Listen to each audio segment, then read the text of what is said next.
High ছোট্ট বন্ধু, তুমিও যদি আমার মতো মুসলিম হয়ে থাকো তাহলে অবশ্যই চ্যানেলটি সাবস্ক্রাইব করে দাও।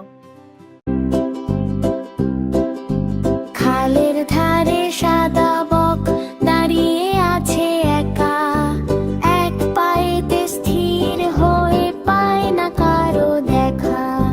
দুধের মতো সাদা ডানা, নরম পালক গায়ে, হেঁটে বেড়ায় বিলের ধারে কাদা মাখা পায়ে।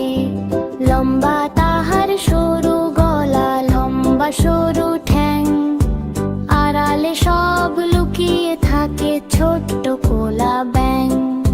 শান্ত হয়ে ধ্যান করে সে নড়ে না এক চুল, মাছের দেখা পেলেই তবে হয় না তাহার ভুল।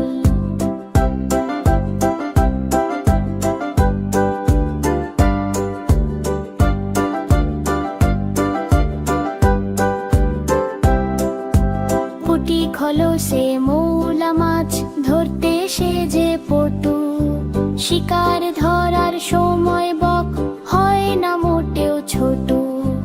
নদীর ধারে কাশবনে সাদা বকের মেলা, ডানা মেলে সারা দিন করে জলের খেলা।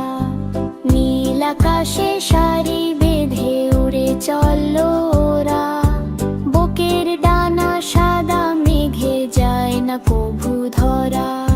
শীতের সকাল মিঠে রোদ, বকের ডানা ঝাড়া, সবুজ ঘাসে আলপনা দেখছে ভুবন পাড়া। দিন ফুরালে সাঁঝের বেলা ফিরবে আপন ঘরে, বাঁশ বাগানে বাসা তাদের নদীর কোলটি জুড়ে। প্রকৃতির এই শান্ত পাখি সাদা বরণ বক, সবাই দেখে অবাক চোখে, মেটায় মনের শখ। ছোট্ট বন্ধুরা, আমাদের ইউটিউব চ্যানেলটি সাবস্ক্রাইব করে রাখতে ভুলো না।